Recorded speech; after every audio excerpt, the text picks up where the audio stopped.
Mini skirt on, dip my body in glitter. Platform sneakers, all the boys want a picture. Two foreign cars, I make rich look richer. Save your breath, baby, I'm not going home with ya. Mini skirt on, dip my body Hello, in hello, glitter. hello. You are now tuned into the A Little Bit A Lot podcast. I'm your host, Kristen, and this week we are back with another banger. Oh my gosh, guys, it has been a crazy couple of weeks. It's been insanity. I think this week makes it officially a week since I went to Gag City, Detroit, and I am still on cloud nine. I don't know if you guys have ever heard of post-concert depression, but I'm truly feeling the feels right now. I'm going through the gigs. Nicki Minaj was such an amazing experience. Oh my God, I wish I could be like one of those girlies that goes to like multiple tour dates. You know what I mean? I wish that ideally, if I had like the coin, I would have gone to Gag City, Detroit on that Saturday and then immediately followed up and then went to the Chicago show that following Wednesday too. Because what the heck? We got Nicki Minaj brought out Big Sean and Sada Baby, which is cute, but I've already seen them multiple times at other concerts and stuff because people love to bring them out. But then in Chicago, she brought out G Herbo. I love me some G Herbo down. I would have loved to see him. So that's always one of my life goals in the future of being a fangirl, is to be able to see multiple dates from my favorite artists on tour and stuff. So that was really nice. But oh my God, I had a great time. If you guys haven't checked it out, make sure after this video you go to my Nicki Minaj vlog that's on my channel. I show you guys all about it, take you with me and everything like that. But yeah, I've just really just been coming down from that experience. The Pink Friday nails that Nicki Minaj, her nail brand, has entered the chat, y'all. I have been talking with the brand Pink Friday Nails, okay? I have been tagging them in all my stuff. Love their press-on lines. When Nicki Minaj says that it's a luxury press-on nail brand, there's no kizzy. I've been wearing this set, if you're watching on YouTube, since I went to Gag City last week. Still holding up, babes. Honestly, 10 out of 10 will recommend. So we'll see what comes out of this moment with my correspondence with Pink Friday Nails. If you guys are watching this, love you down. Add me to the PR list. I did shoot my shot. Will they put me on the PR list? I don't know. But I'm telling you right now, I can sell those nails, okay? I will make content with all the press-ons that you want me to, babes. Okay? All you gotta do is hit me up. I'm free. But yeah, so this week I figured we would just do a catch-up moment because I really feel like I haven't had a moment to sit down, get into the gags with you guys one-on-one. This past month has been busy with my Twilight miniseries. If you guys haven't watched that, make sure you check that out on Spotify, Apple, and YouTube, where I had a guest each week and we talked about every single Twilight movie. That was so much fun. So thank you. Kisses to all of my guests. It was really a blast. So this week I figured we would do a rapid fire. You guys already know I love Manny MUA and Laura Lee from Full Coverage Podcast. They do their rapid fire. So I figured we would do that because while I was working on the Twilight miniseries, the girls were girlying, okay? The claws are out. People are ready to put them paws on them. Word to Scrappy on Love and Hip Hop, okay?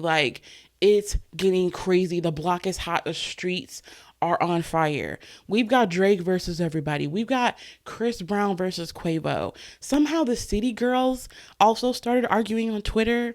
What is going on? But then we've also got some other moments where we have Coachella.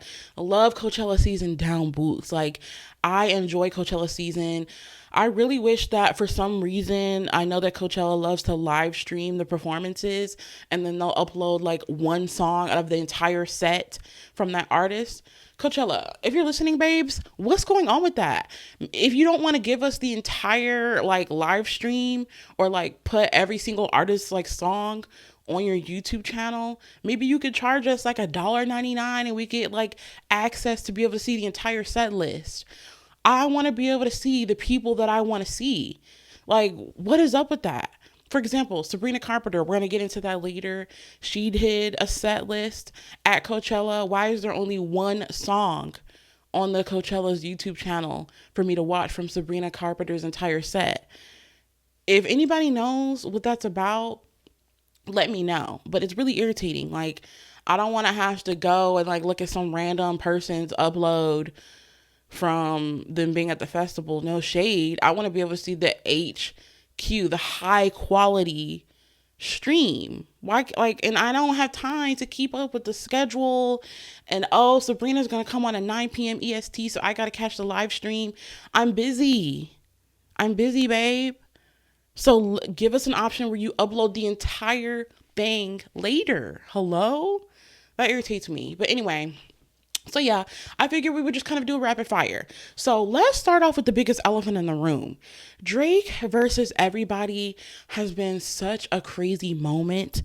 And I never would have saw this coming, babes. Like, I was over here thinking that Drake had allies, but apparently he's been collecting enemies like Infinity Stones. I mean, what the heck? I had no idea that there was so much animosity towards Drake in the industry like this. Like, once Meg the Stallion kind of popped it off, I feel like, then it just went left, babes. So, I was on TikTok and I was scrolling, and there's this lady on there. Her name is Camille Smith.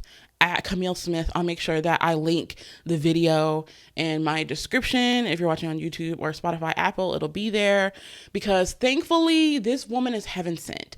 She seems to be a Drake fan, and she did a PowerPoint presentation for her friend who was also confused about what was going on with the beef, because I don't know about you, babes, but I didn't really know what was going on. I'm like, what is the actual problem? And she broke it down perfectly. So let's take a look at everything that Camille has written out for us. Thank you, Camille. Love you down, because you helped me understand the beef that was going on. So she starts the PowerPoint and she lets us know that this really starts with Drake versus Metro Boomin. If you guys don't know, Metro Boomin was some more. Metro Boomin is a producer. He's a music producer. He's really good. If you love music, I'm sure you've heard one of his songs on the radio.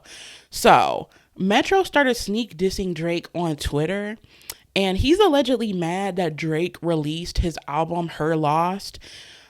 I'm so sorry. I was editing this and I'm like, why did I say her loss like that? Lost? What? Why am I adding a T at the end of that word? It's her loss. Because it won awards over his album, Heroes versus Villains. I feel like that's kind of petty boots. Allegedly, that's why Metro is mad at Drake. Oh, your album did better than mine. Then Metro left Drake's verse off of his song Trance. So not only was he mad at him, but then he's like, oh, also, I'm going to take your verse off of my song because it quote unquote didn't fit with his album. Then, so that's beef number one. Metro's already mad at Drake, but Future is also really close with Metro. So now Future is mad at Drake too. And he's mad at Drake for two reasons. She says that Drake released the Her Lost album and did a collab album with 21 Savage. And it's rumored that Drake felt like this album made his own collab with Drake, What a Time to Be Alive, less important. So he feels like you did an album with somebody else. We were supposed to be the collab of the century. Like, maybe he felt like he deserved exclusivity, I guess. And then Drake released a song called What Will Pluto Do on his latest album For All the Dogs.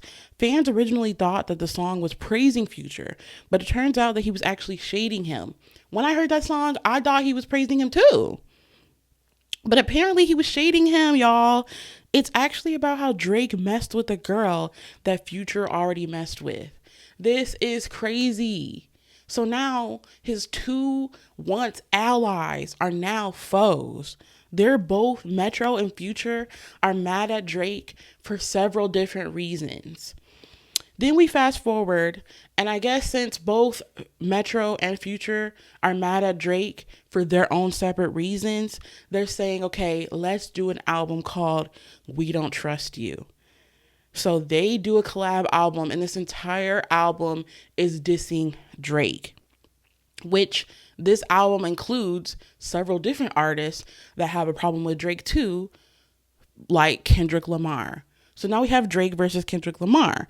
Kendrick is featured on the We Don't Trust You album with Metro and Future, and he hops on the track, which is called Like This, and he disses J. Cole and Drake because he's basically responding to Drake and J. Cole's song called First Person Shooter, where Drake and J. Cole are basically saying that they are top two and that Kendrick Lamar is number three. I would feel some type of way about that too, because it's like, who are y'all to say that you're number one and number two and I'm number three? I kind of get it. I kind of get it. And on this song, Kendrick says, your dogs are getting buried. You put them in a pet cemetery. He's referring to Drake's latest album, which is called For All the Dogs. So that's a wrap up of the situation thus far. Two of your once friends team up, make a diss album about you, featuring other people that also don't like you, called We Don't Trust You. 2 weeks later, y'all, then Metro and Future drop We Still Don't Trust You. Another album with more tracks, and more artists are hopping on to diss Drake. Can he catch a break right now? No. So then in comes The Weeknd on this album. He's basically saying that he doesn't like Drake, even though Drake kind of discovered The Weeknd. That's kind of crazy. What happened behind the scenes? I don't really know. But allegedly, The Weeknd isn't feeling Drake anymore. He goes on a song and he throws shade towards Drake on a song called All to Myself, where he talks about how he's glad he didn't sign with Drake's record label, OVO, many years ago. This was news to me, babe. I thought that The Weeknd was signed to OVO this entire time. Loving the Crew. She loving the crew. Oh, we loving the crew. You guys remember that song? When The Weeknd was on that song with Drake? Like, I thought everything was good, babes. Like, what the freak? And on top of that, ASAP Rocky entered the chat on this album. But at this point, I think maybe Drake, out of all of the beefs, Drake might have had this one coming the most. Because Drake has been dissing ASAP Rocky and Rihanna for quite a while. On the song Fear Heights, for his album For All the Dogs, Drake talks about how he had better girls than Rihanna. And basically, ASAP is stuck with her now because of their children. Shady boots. Then ASAP is like, oh, okay, you been had this coming. And he gets on a song called Show of Hands with Future, and he responds to Drake and says that he's had sexual relations allegedly with Drake's baby mama Sophie before Drake did, and that Drake's latest album came and went. So now we've got ASAP Rocky entering the chat, Weeknd, Metro, Future. Everybody has their 2 cents. Kendrick Lamar. It's getting crazy, babes. So at this point, Drake still hasn't said anything. Finally, a song leaks on the internet. Personally, when I first heard it, I thought it was AI. I'm still kind of confused. Is it official? Is it officially a real song? I'm guessing so. Because Drake responds. And he has a song called Push Ups. And he talks about beef with people that we didn't even know that he was beefing with. Like basketball player Ja Morant. That's crazy. Like, where did that beef come from? And basically, on this song, he rips into everybody. Instead of doing a diss song for each and every single person, he said, you know what? Let me address the nation. Okay? So he mentions Kendrick's height, his shoe size, and his wife. And he also tells Metro to shut up and play some drums. He tells Future that, hey, I give you your first number one, so you can go on with that. And he also tells Rick Ross to mind his business. At this point, where did Rick Ross come from, honey? Like, what? What? But apparently, with the Drake versus Rick Ross's baby mama came out on social media and revealed that Rick had some animosity towards Drake, and he talked about him badly pretty often. The baby mama is opening up her mouth, y'all, telling the business. She's spilling the tea. But it turns out that that animosity stems from Drake sending a cease and desist to French Montana because he didn't want to release a song that Drake was featured on. I guess he didn't like the song. But I guess Rick Ross was upset about that because French Montana is signed to his Maybach label. So he's like, you don't want to do a song with my artist? That's kind of messed up. I thought we were cool. And then Rick Ross after hearing Drake randomly mention him, he released a diss song right after Drake's Push Ups diss to everybody. And he claims that Drake had a tummy tuck, a nose job, and he calls him white boy. So yeah, that basically explains what was going on with every single individual that Drake was beefing with. So I hope that maybe this helped any guys out there, any ladies, theys, thems, any of the girlies out there who didn't know what was going on, because that TikTok helped me tremendously. I was like, okay, this is exactly what we need. Sometimes I don't want to watch an entire YouTube video. Sometimes these YouTubers will literally take 24 minutes to explain this. This woman, Camille, explained all of this drama in 5 minutes. Thank you. So yeah, make sure you guys check her out because that really helped me tremendously. So yes, that's the freaking drama with Drake versus everybody. As far as my thoughts go, the ASAP Rocky one, I feel like is the only one that I feel like I can kind of understand, because it's like, why are we still speaking on Rihanna? Like, let's just move on. Like, she's happy. She has her family. You have a family now. You have a son. Like, it's tired. Then we also have the Chris Brown and Quavo beef, guys. What the heck? Basically, this beef, I feel like, was over Karuchi. I never know how to say her name right, but I think that's how you say it. This beef is allegedly about Karuchi, because we all know that Chris Brown dated this girl named Karuchi. She used to be a stylist, I think, for celebrities, and then they started dating after he broke up with Rihanna. So she was the rebound moment, and everybody was like living for them and everything. And then they broke up. And then after that, Quavo got with Karuchi and they dated for a while too. But the problem with that is Chris Brown and Quavo were friends. Like, Chris Brown had a song with Quavo, and I think that Chris Brown was also featured on Amigos album as well. So he would like publicly support the albums. He would publicly support the music and sales, because he was like, you guys are my real friends, my real brothers. I would never hate on y'all.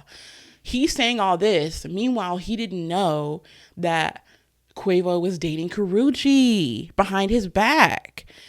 I feel like if you're gonna go on like a friendship bro code, or even when it comes to girlies, like the girl code, that is kind of shisty. Like, why are you messing with my ex if we're supposed to be like besties? Like, what's that about? So in this specific situation, I do understand where Chris Brown is coming from. That is kind of shady boots to date my ex. So that's really where the beef started from. And then next thing you know, we fast forward, Chris Brown has been basically like asking Quavo for the smoke ever since. But Quavo seems to have been dodging Chris Brown, because they had like their little basketball tournaments that they would do, the celebrity basketball tournaments. Chris Brown is like, Quavo, where you at, babes? He's never to be seen. So I don't know. In my opinion, it seems like Quavo was running from the smoke for a while until he couldn't run anymore. You fast forward to 2024, news broke. We're seeing videos that they're at Paris Fashion Week, I believe, and Chris Brown and Quavo are sitting next to each other. Now, who was in charge of the assigned seating here? Read the room, y'all. I don't know who made that decision, but the decision was not a good one. So now we've got two people who are beefed out over a girl, forced to sit next to each other. Chris Brown keeps it cute. Quavo keeps it cute, because at the end of the day, we're around some, people in the industry. We're at a public event. This is supposed to be a high class moment with fashion. We're not going to ruin the bag, because obviously I think that the, celebrities are like paid to be there maybe. So it's like, let's just keep it cute in public. But in reality, both of them were pissed that they had to sit next to each other. So that's kind of what started it. And then next thing you know, Chris Brown releases his deluxe version of his 11:11 album that he dropped at the end of 2023.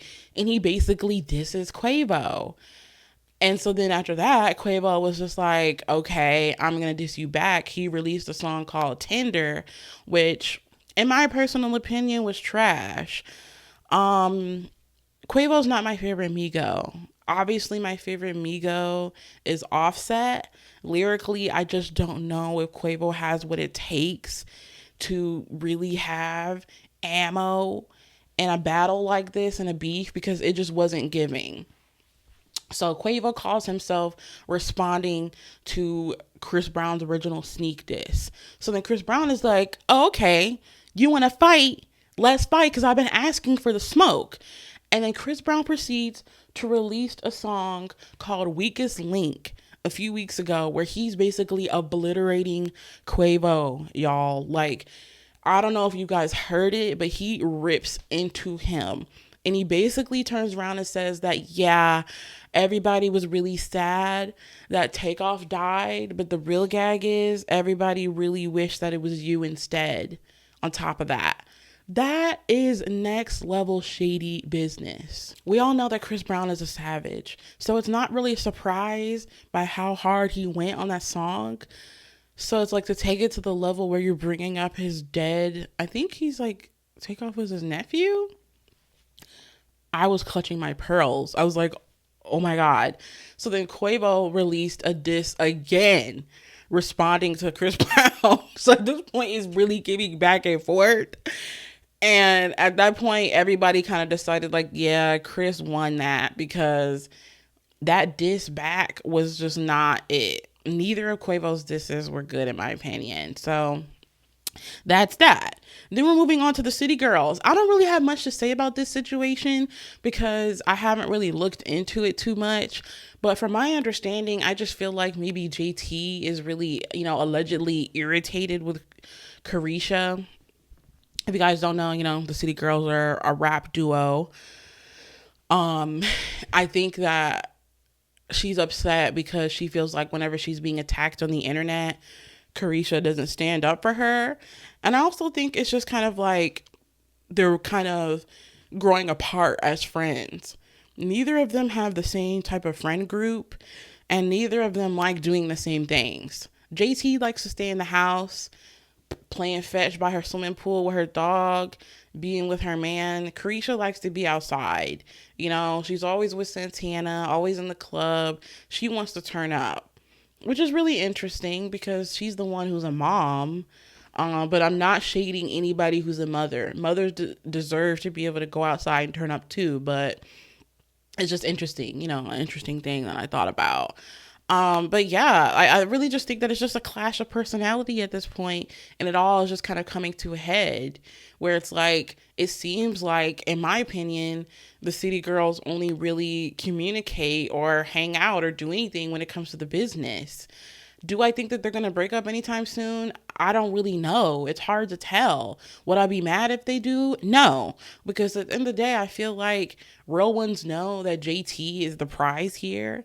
In my opinion, don't come for me. I live for JT. I always have. Every single one of JT's songs that she's released has been good. Sideways, like the song that she just dropped last week, okay. Like, she eats down, and she's always been the better rapper, in my opinion. So I don't know, she's always also been like the more relatable person. Like, she's more down to earth. She likes to kind of just mind her own business. She's been to jail, so she doesn't really have time for all of the drama. Like, I think that made her appreciate the little things in life, so she could just calm down, be about her business, have fun, and move on and go home. So it really is sad to see, because I think that when you're growing apart from your friends, it's always a really tough situation to be in. I've been in a situation where you and your friends just simply grow apart. And sometimes there isn't like any one specific issue. It's just you become different. Humanity in itself is evolution. So you're going to grow, you're going to evolve. And sometimes that's going to take you down two different, paths. So hopefully they could continue to make it work for the music. But I mean, that recent album that they just dropped together, they didn't really promote it that much. And the album wasn't really that good, in my opinion. Like, I just feel like it was kind of like something that they wanted to just put together. I felt like there was a little bit of effort that you could hear where they were trying to push different sounds here and there. Like that song, with Kim Petras. I really liked that song. That was a really cute radio song, but I feel like it didn't do as well as I'd hoped it would. I listened to it and streamed it all the time. But yeah, I don't know. I just feel like they're just growing apart. Love JT, wish the best for Carisha, but they were kind of going back and forth on Twitter and stuff, but apparently they squashed it. But I still think that things are just going to continue to be weird between them, and they should just try their best to keep it professional for the sake of the group. And if you can't do that, then just go solo. And I don't think it would be the end of the world. I think people would still support each of them individually.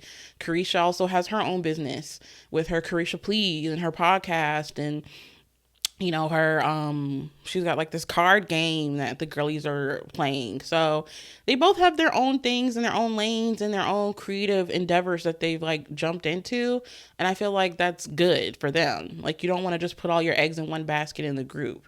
Explore your individuality while you can. So yeah, next we've got Drag Race. Guys, I don't want to crap all over Nymphia Wind. We love Nymphia Wind down. If you guys have not been keeping up or you don't watch Drag Race, we just had season 16 of Drag Race finish, and it's always such a difficult thing whenever the season ends. I always feel just so empty and sad because it's like you spend so much time with these people. Like, the season starts in January and then it ends in April. Like, I'm literally spending like 4 months of my actual life dedicated and invested in the stories of these people. So it's really disappointing when like your fave doesn't win. I was personally rooting for the runner-up, Safira Cristal. And I'm just really, really let down that Mama Ru didn't pick her. But at the same time, I feel like I kind of understand the decision behind it. Just because if you guys are like super into Drag Race and you watch that show on YouTube called Pit Stop, they basically do a recap every week where they talk about the episodes. And Trixie Mattel, the host of that show, kind of talked about how she feels like she also understands why Nymphia won because she kind of has like this international appeal. But she like really has like this cultural aspect that she adds to it, where she adds her culture into her drag, and I feel like it can be like a universal appeal. So like from a business side, yeah, it makes sense. Then on top of that, like I do feel like at a certain extent, like it is deserved just for the fact that Nymphia ate every single runway look that she did. Like every single look was 10, 10, 10s across the board. Like her makeup and her glam, her beat is flawless. Some of the best glam that I have seen on Drag Race, period. Padding, 10 out of 10. Wigs, 10 out of 10. Then on top of that, I think she went to school for fashion. So it's like technically if you're going to come from a standpoint of being like an appealing fashion queen, yes. But is she a comedy queen? No. And I feel like that's what makes it lacking when it comes to her appeal, in my opinion.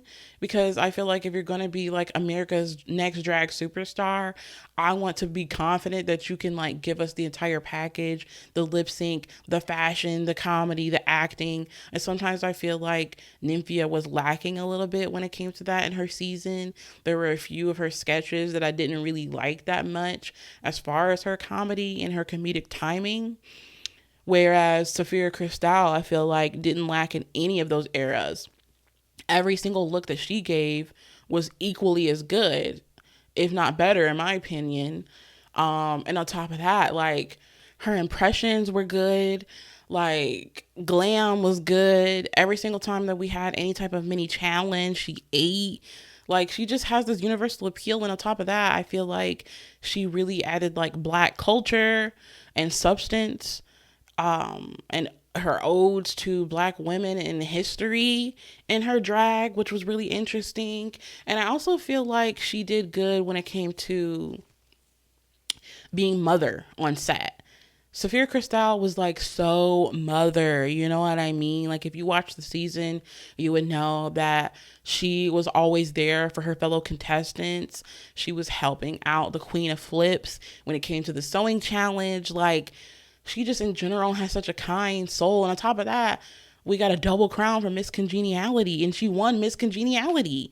Like, why would you not want Miss Congeniality to be the winner and be the next American drag superstar. Like, what? So it's like, it really does put you in a tight spot. And I know that the decision probably was not easy whatsoever for RuPaul to choose between such good contestants as number one and number two. I almost wish it could have been like a double crown moment, but like that would have been crazy. Um, so yeah, I don't know. It's just really disappointing. Like, I really wish that Saphira Crystal would have won, but at the end of the day, like, we love Nymphia down. So I feel like it's deserved, but it is disappointing as a fan. But the good thing is Saphira Crystal announced that she is going on tour. So you already know I'm gonna hit that up. I already bought my VIP tickets, babes. Saphira Crystal, I will be seeing you this summer. Can't wait. First time being able to see drag in person, so that's going to be really exciting. So yeah. Lastly, we've got Coachella. Like I mentioned at the beginning of this episode, Coachella was interesting this year. We had Flow. You guys know that on this channel, if you're watching on YouTube or this podcast, Spotify, Apple, that I live for the girl group Flow down. Went to see them on tour, love them. So this is really an exciting year for breakout artists, I feel, when it comes to Coachella. Flow did a set, and of course I was only able to see one performance because that's the only performance that they have uploaded to the Coachella YouTube. Really wish they would upload the entire set because I believe that they performed at both weekends. But from what I could tell, the outfits were really, really cute. They did really, really well. So I'm really excited for them. I was really happy that they were at Coachella. And then we've got Sabrina Carpenter, like I said, with her Espresso song. Oh my God, like, I live for Sabrina Carpenter. I honestly feel like she's an Ariana Grande 2.0. Sometimes I always joke and just be like, dang, like, Sabrina Carpenter is really coming for Ariana. It's like a friendly competition moment. I feel like that I always put in my head between them two, because I feel like they both, like, Sabrina truly has the potential to become the amazing artist that Ariana Grande is. Like, there's so much potential in there. And I have been rocking with Sabrina Carpenter since Disney days. If you guys know that song, Can't Blame a Girl for Trying, back when that was playing on Disney Channel, at that point, was I a little bit too old to still be watching Disney Channel? Yes. But that's neither here nor there. So the fact that I've been rocking with her for so long, literally watching Girl Meets World and being like, man, like, that girl's got something. To see her become like the pop star that she is now, it's so well deserved. Like, she's so talented. First of all, Sabrina Carpenter sat at Coachella 8. I love that entire set. It was so cute. I feel like her outfit was like so cute. She's always gonna eat down with those cute little shoes. Like, everything is just cute, cute, cute. I'm sorry. I live for her. I love her. So I really, really like that. And I feel like with Espresso, she's got another literal chart topping potential song on her hands, because I've been seeing online everybody's been living for this song. So I'm just really happy with all the support that's been outpouring for her, because I feel like it's extremely well deserved. Like, she's so good.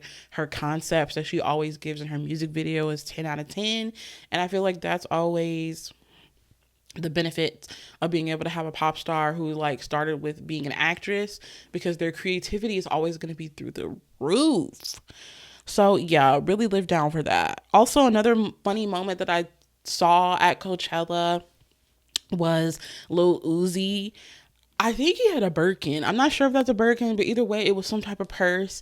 And everyone was making such a big deal about Lil Uzi being on stage, hitting his little shoulder move with his purse in his hand.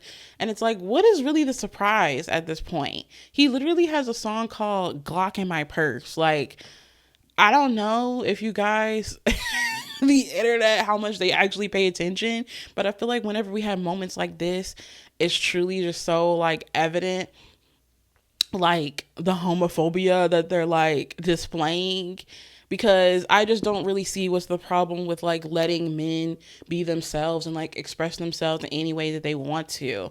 It's like, why does he automatically have to be queer just because he likes to have a purse? Like, At this point, I'm just so over like all of the gender norms that people try to put on like rock stars and stuff like that. Let him paint his nails, let him have his purse, let him bust and do the splits and have fun. And at the end of the day, if he says he's giving very much straight and he's in love with JT, then that's just what it is. Like, dang, leave my boy alone. Like, what? He has a song called Glock in My Purse. So it's like, don't get it twisted. Yes, he's going to have a purse, but there is going to be a Glock in it. So he's not playing with y'all. I feel like at the end of the day, Uzi is more street than like so many of these other masculine guys like ever could be. So it's like, really, what's the problem?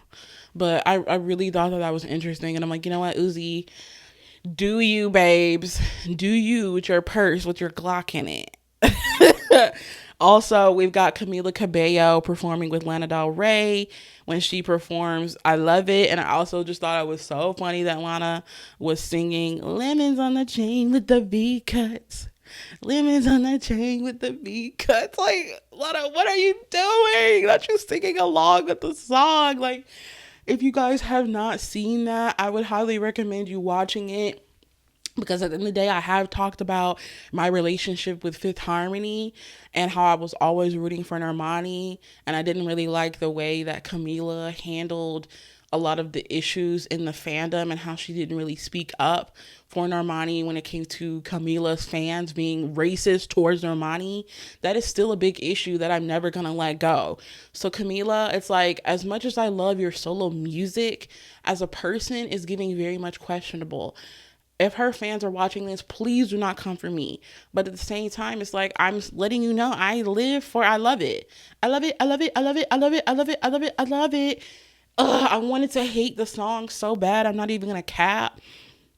But I'm living down for this song. Like, Camila, you ate with that one little thing, girl. You ate with that one little thing with Playboy Cardi. Are you run out? Are you grown out? Like, what? And then everybody's been like killing the dance on TikTok. Guaranteed, if there's a Camila Cabello, I love it, choreo video on my For You page, I'm going to be stuck in a trance watching the entire thing the whole way through and probably liking and adding it to my favorites. Why is the choreography on Camila's song so addicting? Like, I don't know. I love that choreo. And the thing was, it's like, it's not like any of the members of Fifth Harmony were the best dancers. So I feel like this choreography was made to make Camila look better, because then you kind of almost get tricked into the illusion that maybe she is a dancer girly, but in reality, she's not. We know that for sure. It's not like she can really bust it down in the way that Normani can bust it down. But I do really enjoy that song. Like, I really enjoy that song, and I love the choreo.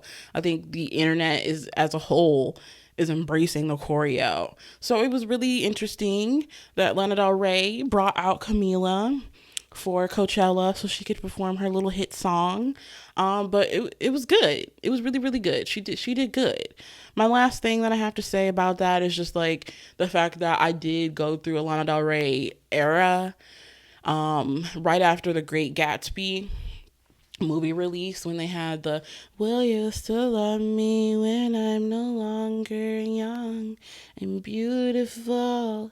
I know you will, I know you will." Why did that song have me in a chokehold during that time?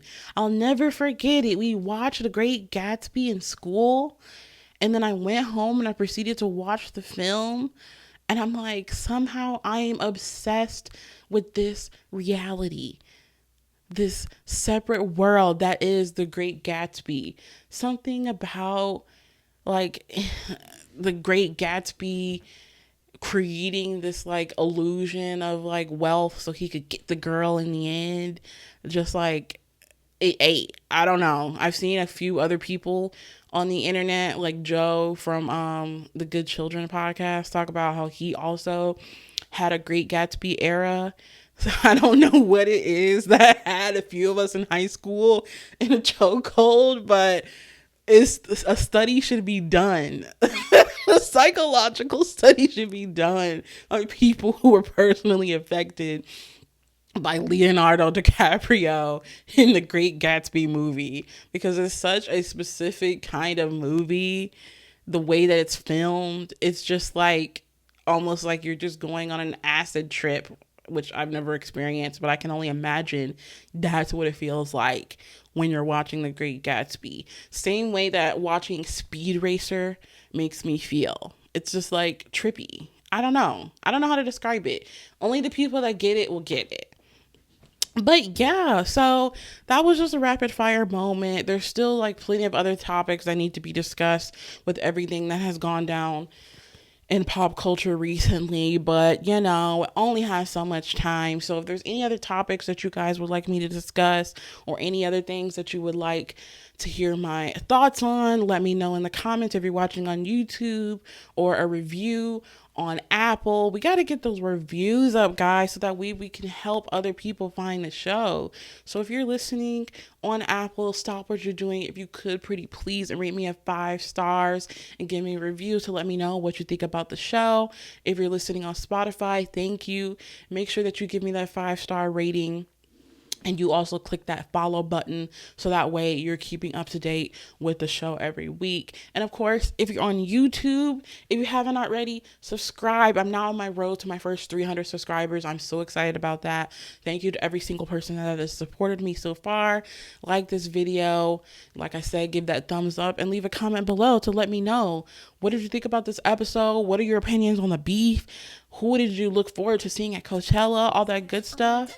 And with that, I will see you guys next week. Bye. Foreign cars, I make rich look richer. Save your breath, baby, I'm not going home with ya. Mini skirt on, take my